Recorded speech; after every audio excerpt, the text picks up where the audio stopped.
Hello दोस्तों, आज की वीडियो में हम बात करने वाले हैं क्लास 10th की मैथ पे, जो कि आपके प्रीवियस ईयर के अंदर क्वेश्चन पूछे जा चुके हैं चैप्टर नंबर 5 से। उन क्वेश्चन को कैसे सॉल्व किया जाएगा, इसके पहले मैंने ऑलरेडी बहुत सारे वीडियो बना दिए मैथ और साइंस पे। उन वीडियो के प्लेलिस्ट की लिंक आपको नीचे डिस्क्रिप्शन बॉक्स में मिल जाएगी, वहां पे जाके चेक कर सकते हैं। और यदि अभी तक आपने हमारे चैनल को सब्सक्राइब नहीं किया तो प्लीज सब्सक्राइब कर ले, साथ में बेल आइकन को प्रेस कर दे, क्योंकि यहाँ पे अब आपको कंटिन्यू वीडियो मिलते रहेंगे। तो बिना देर किए करते हैं आज का वीडियो स्टार्ट। तो यहाँ पे आप देख सकते हैं, आपको सबसे पहला एक क्वेश्चन दिखाई दे रहा होगा, जिस क्वेश्चन में कहा गया है कि कोई एक समांतर श्रेणी है। क्या है? एक समांतर श्रेणी है। समांतर श्रेणी क्या होती है, इस पे मैंने ऑलरेडी एक वीडियो डिटेल से बना दिया है, जो कि आप हमारे चैनल पर जाकर देख सकते हैं।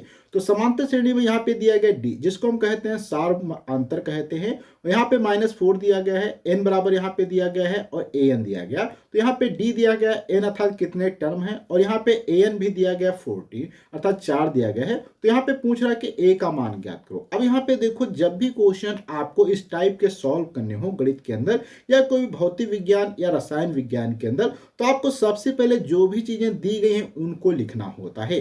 तो जैसे कि यहाँ पे क्या क्या दिया गया, आपको डी दिया गया, तो सबसे पहले यहाँ पे आपको डी दिया गया। डी बराबर कितना दिया गया है, -4 यहाँ पे लिख देंगे।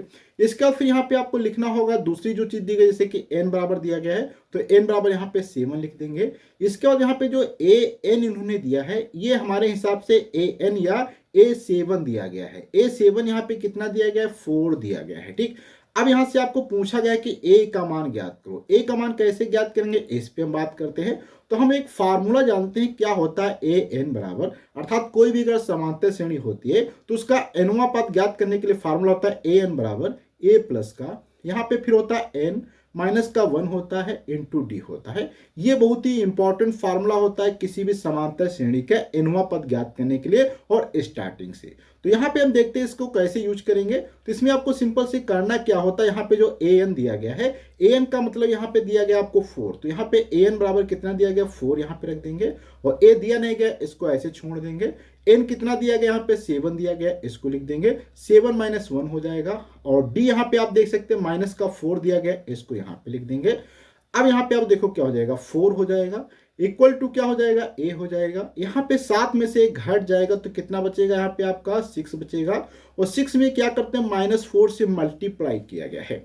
अब यहाँ पे आप देख सकते हैं 4 हो जाएगा, 4 इक्वल टू हो जाएगा यहाँ पे ए, और यहाँ से मल्टीप्लाई करेंगे तो क्या हो जाएगा, -24 आ जाएगा। यहाँ से थोड़ा सा देखेंगे तो 24 को अगर हम इधर ले आते हैं तो क्या हो जाएगा, 4 प्लस का 24 हो जाएगा, क्योंकि इधर माइनस का था, माइनस से उधर जाएगा प्लस हो जाएगा। तो यहाँ पे 24 हो जाएगा ए बराबर, अर्थात ए बराबर यहाँ से आप देखेंगे तो क्या हो जाएगा, 28 यहाँ पे आ जाएगा। अर्थात यहाँ से आप देख सकते हैं ए का मान यहाँ पे 28 आ चुका है, जो कि हमें निकालना था। इसके अकॉर्डिंग अगर आप देखेंगे तो ऑप्शन यहाँ पे आपको डी वाला करेक्ट देखने को मिल जाएगा। तो ये बहुत ही सिंपल क्वेश्चन था हमारे समांतर श्रेणी के ऊपर आधारित।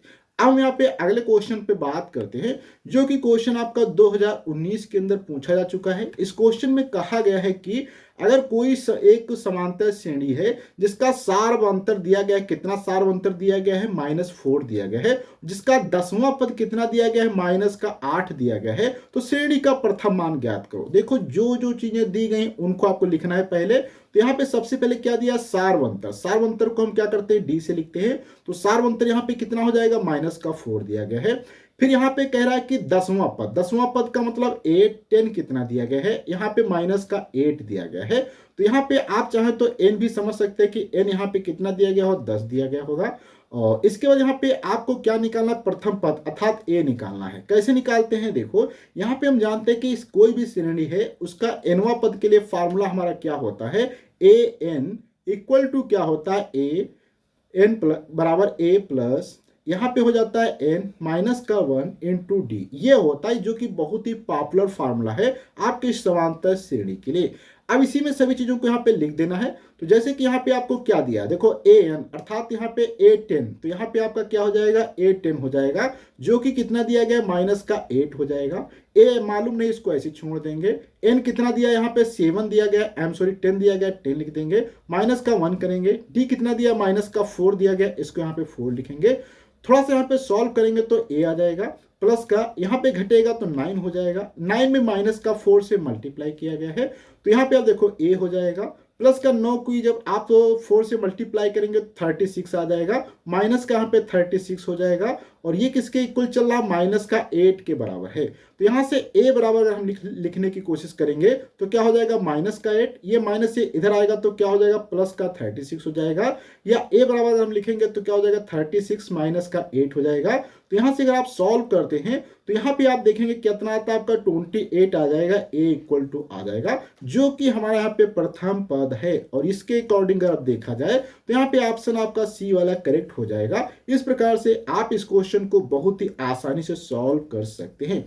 अब यहाँ पे हम अगले क्वेश्चन पे बात करते हैं, जो कि क्वेश्चन नंबर यहाँ पे 3 दिया गया है, जिस क्वेश्चन में कहा गया है कि यदि किसी समांतर श्रेणी का सार्वंतर कितना दिया गया है, 5 दिया गया है, तो यहाँ पे आपको a18 माइनस a13 ज्ञात करना। बहुत ही अच्छा क्वेश्चन है, देखते कैसे सॉल्व करेंगे।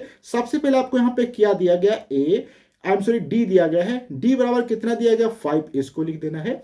इसके बाद फिर यहाँ पे आपको ज्ञात क्या करना है, a18 ज्ञात करना है और माइनस का a13 ज्ञात करना है, और ये यहाँ पे क्वेश्चन मार्क लगा देंगे।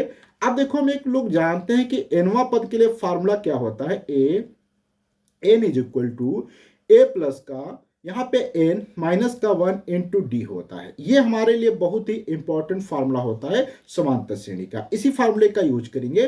तो यहाँ पे सबसे पहले हम क्या करते हैं, यदि यहाँ पे क्या करेंगे, यदि n बराबर हम यहाँ पे क्या लिख देते हैं, 18 लिख देंगे। n के स्थान पे आपको 18 लिखना है, और d के जगह पे हम क्या लिखेंगे, यहाँ पे 5 लिखेंगे। तो यहाँ पे देखो क्या हो जाएगा, a18 is equal to a plus का यहाँ पे n के जगह पे 18 हो जाएगा, माइनस का 1 गुणे 5, ठीक, यहाँ पे 5 है। सॉल्व करेंगे, देखो क्या आ जाएगा, a प्लस का 18 में से 1 घट जाएगा, 17 बचेगा, 17 को मल्टीप्लाई करेंगे 5 से तो क्या हो जाएगा, 17 पंजे 85, अर्थात a प्लस 85 ये किसके बराबर निकल के आ जाता है, आप देख सकते हैं a18 के बराबर यहाँ से निकल आएगा। a18 यहाँ से फिर से लिख देते हैं, तो a18 बराबर आपका निकल के ये आ चुका है यहाँ पे a प्लस 85।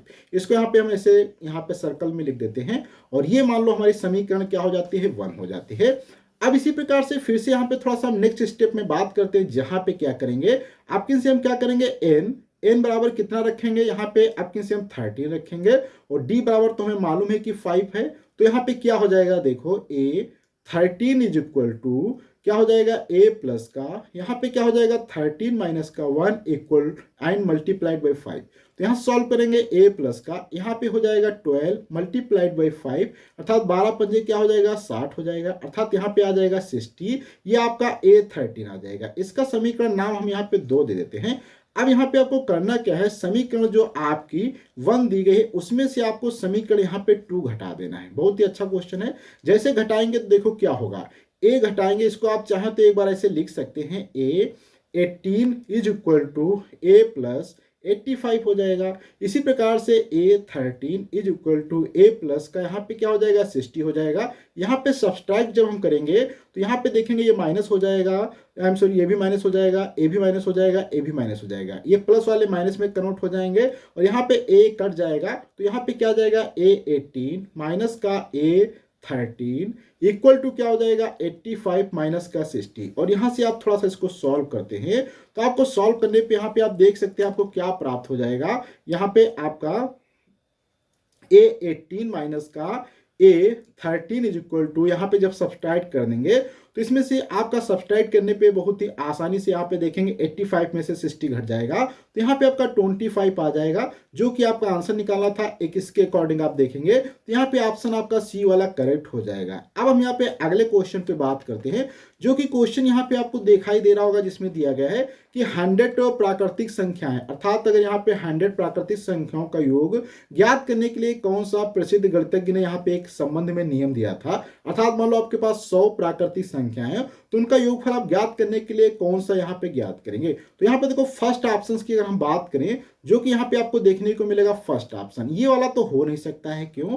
क्योंकि पाइथागोरस जो होता है इसके अकॉर्डिंग अगर आपके पास मान लो कोई भी समकोण त्रिभुज दिया गया इस प्रकार से, जहां पे ये वाला अगर 90 डिग्री का एंगल होता है, तो तो ये हमारी भुजा क्या होती है, ये हमारी लंब होती है, ये हमारी क्या होती है, कर्ण होती है, और इसको हम क्या कहते हैं, आधार कहते हैं। कर्ण को अगर हम यहाँ पे के लिख दें, लंब को ए लिख दें, आधार को यहाँ पे हम क्या करते हैं, ए लिख दें, तो एक फार्मूला यहाँ पे बनता है कर्ण का स्क्वायर बराबर लंब का स्क्वायर प्लस का आधार का स्क्वायर। अर्थात ये जो होता है पॉपुलर फार्मूला होता है यहाँ पे पाइथागोरस का। तो इसके अकॉर्डिंग आप त्रिभुज में अप्लाई कर सकते हैं, लेकिन आप प्राकृतिक संख्याओं का योग नहीं निकाल सकते, इसलिए गलत हो जाता है। वहीं पे अगर हम बात करें सेकंड वाले में क्या कहता है, ये न्यूटन, ये भी आपका क्या हो जाएगा, न्यूटन वाला गलत हो जाएगा, क्योंकि न्यूटन ने बताया था कि अगर कोई भी वस्तु स्थित है तो स्थित रहेगी। जैसे कि मान लो यहाँ पे अगर एक गेंद रखा है तो ये रखा रहेगा, या एक यहाँ पे गेंद सपोज करो ये अगर इस प्रकार से यहाँ पे मोशन कर रहा है तो ये मोशन करते रहेगा जब तक इस पे कोई बाह्य बल ना लगाया जाए। इसी प्रकार से और भी बहुत सारे नियम उन्होंने गति से संबंधित दिया, लेकिन यहाँ पे प्राकृतिक संख्याओं का आप योग ज्ञात करना चाहें तो इससे ज्ञात नहीं कर सकते, इसलिए ये भी गलत हो जाएगा।